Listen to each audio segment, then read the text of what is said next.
Hello welcome back to Meromedics. എല്ലാവർക്കും മെറോമെഡിക്സിൻ്റെ പുതിയൊരു സെക്ഷനിലേക്ക് സ്വാഗതം.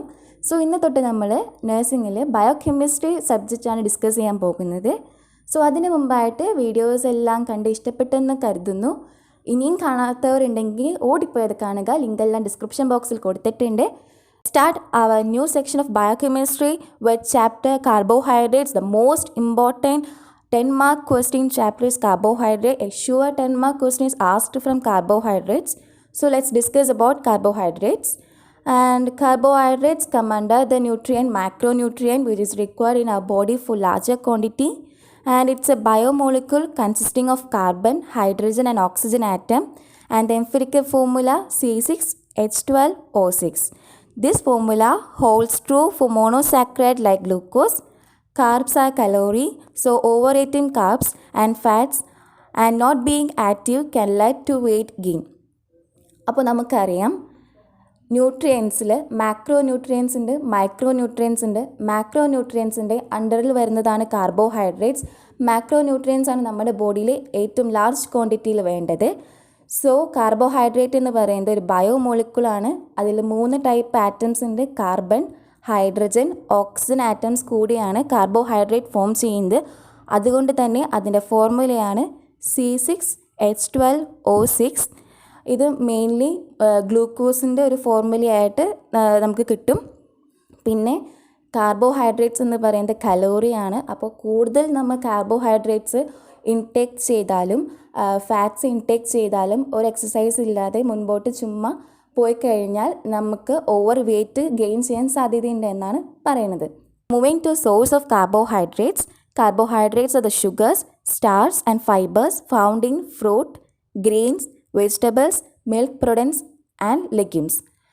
Mainly we can see banana, pineapple, mangoes, raisins and other dried fruit which are rich in carbohydrates. And some vegetables like broccoli, carrots, corn, sweet potato, milk products like cheese, butter and legumes like peanuts, cereals, something like that. These are very rich in carbohydrates. We should intake these items more in our diet. And carbohydrates are the body's main source of energy. In their absence, body will use protein and fat for energy. Carbohydrates നമ്മുടെ ബോഡിയിലേക്ക് എത്തുന്ന വിധമാണ് പറഞ്ഞത്. Main sources എന്ന് പറയുന്നത് fruits, vegetables, milk products, legumes ഒക്കെ വഴിയാണ് carbohydrates നമുക്ക് കിട്ടാവുന്നത്. Banana, pineapple, mangoes, raisins, other dry ഫ്രൂട്ട്സും, broccoli, carrots, sweet potato, cheese, ഇതിലൊക്കെ കാർബോഹൈഡ്രേറ്റ്സിൻ്റെ റിച്ച് കണ്ടൻസ് ആണ്. ഇതൊക്കെയാണ് നമ്മൾ കഴിക്കേണ്ടത്. പിന്നെയെന്ന് പറയുന്നത് നമ്മുടെ ബോഡിക്ക് നമ്മുടെ main source of energy carbohydrates ആണ്. കാർബോഹൈഡ്രേറ്റ്സ് ഇല്ലാതെ നമുക്കൊന്നും ചെയ്യാൻ പറ്റില്ല. അതുകൊണ്ട് തന്നെ നമ്മുടെ ബോഡിയുടെ മെയിൻ സോഴ്സ് ഓഫ് എനർജി, നമുക്ക് എനർജി തരുന്നത് കാർബോഹൈഡ്രേറ്റ്സ് ആണ്. കാർബോഹൈഡ്രേറ്റ്സ് ഇല്ലാത്ത സമയത്ത് പ്രോട്ടീൻസും ഫാറ്റ്സുമാണ് നമുക്ക് എനർജി തരുന്നത്. ഇതൊക്കെയാണ് മെയിൻ സോഴ്സസ്. ഇതൊക്കെയാണ് നമ്മൾ ഡയറ്റിൽ ഇൻക്ലൂഡഡ് ആക്കേണ്ട foods.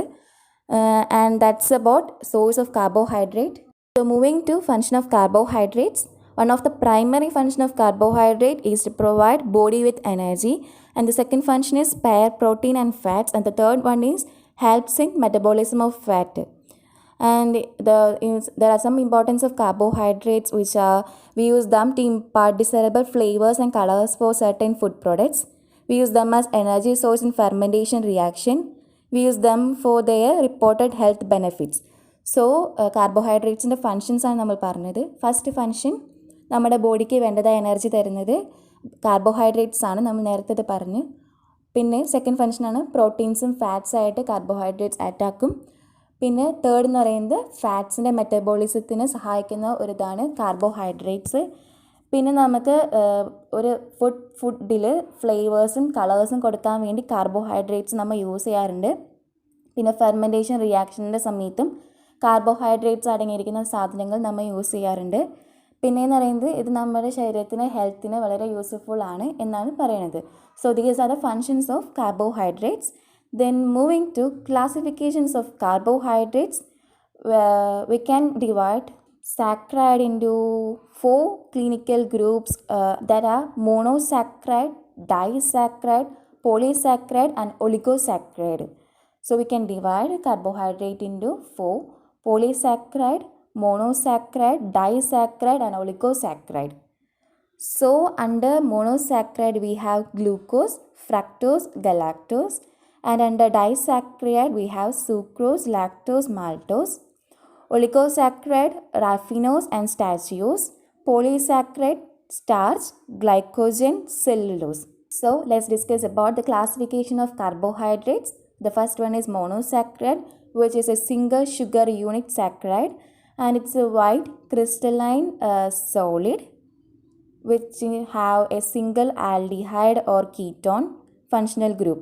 And mainly, for example, glucose, galactose and fructose come under monosaccharide, and we can see galactose in milk products and fructose in fruits of fruit sugar.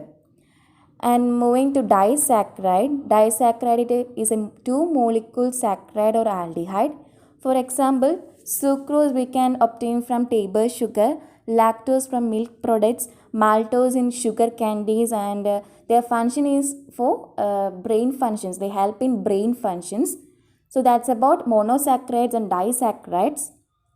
So നമ്മൾ പറഞ്ഞത് കാർബോഹൈഡ്രേറ്റ്സിൻ്റെ classifications ആണ്.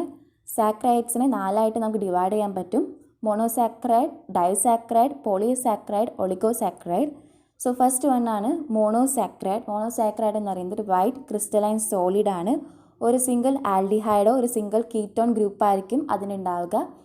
അതൊരു single sugar unit ആണ്. അതുകൊണ്ടാണ് monosaccharide എന്ന് പറയുന്നത്. One sugar unit ആയിരിക്കും അതിനുള്ളത്. അതിൻ്റെ അണ്ടറിൽ വരുന്നതാണ് ഗ്ലൂക്കോസ്, ഗലാക്ടോസ് ആൻഡ് ഫ്രക്ടോസ്. ഗലാക്ടോസ് നമുക്ക് മിൽക്ക് പ്രൊഡക്ട്സിൽ നിന്ന് കിട്ടും. ഫ്രക്ടോസ് നമുക്ക് ഫ്രൂട്ട്സിൽ നിന്നും ഫ്രൂട്ട് ഷുഗേഴ്സിൽ നിന്നും കിട്ടും. പിന്നെ സെക്കൻഡ് നമ്മൾ ഡിസ്കസ് ചെയ്ത് ഡൈസാക്രൈഡ്. ഡൈ എന്ന് പറയുമ്പോൾ നമുക്ക് മനസ്സിലാകും രണ്ട് മോളിക്കുളായിരിക്കും, രണ്ട് ഷുഗർ മോളിക്കുളായിരിക്കും അതിലുണ്ടാവുക. സോ അതിൻ്റെ അണ്ടറിൽ വരുന്നതാണ് സുക്രോസ്, ലാക്ടോസ്, മാൾട്ടോസും. സുക്രോസ് നമുക്ക് ടേബിൾ ഷുഗറിൽ നിന്നും, ലാക്ടോസ് മിൽക്ക് പ്രൊഡക്ട്സിൽ നിന്നും, മാൾട്ടോസ് ഷുഗർ കാൻഡീസിൽ നിന്നൊക്കെയാണ് നമുക്ക് കിട്ടാവുന്നത്. സോ ഇതിൻ്റെ മെയിൻ ഫംഗ്ഷൻ എന്ന് പറയുന്നത് ബ്രെയിൻ ഫംഗ്ഷന് വേണ്ടി ഹെൽപ്പ് ചെയ്യുന്നു disaccharides. Moving to carbohydrates break down and digestion. Carbohydrate digest when you begin the food bits your mouth. Saliva secreted from salivary gland moisten food as it's chewed. Saliva releases an enzyme called amylase, which begins the breakdown process of sugar in the carbohydrates. So the digestion begins in the mouth with the mechanism of chewing and the chemical action of amylase. And when carbohydrates reach the stomach, no further chemical breakdown occur, because the amylase enzyme does not function in the acidic condition of the stomach. So കാർബോഹൈഡ്രേറ്റ്സിൻ്റെ break down ആണ് നമ്മൾ പറഞ്ഞത്. നമ്മുടെ മൗത്തിൽ വെച്ച് തന്നെ carbohydrates start to break with the help of saliva, and in saliva which releases an enzyme called amylase, the sugars in carbohydrates broke down or break down. അപ്പോൾ അമിലേസിൻ്റെ സഹായം വഴി കാർബോഹൈഡ്രേറ്റ്സിലുള്ള ഷുഗേഴ്സ് ബ്രേക്ക് ഡൗൺ ആകും. So digestion begins in mouth. കാർബോഹൈഡ്രേറ്റ്സിൻ്റെ digestion ചൂവിങ്ങിലൂടെ, chewing എന്ന മെക്കാനിക്സിലൂടെ മൗത്തിൽ സ്റ്റാർട്ട് ചെയ്യും.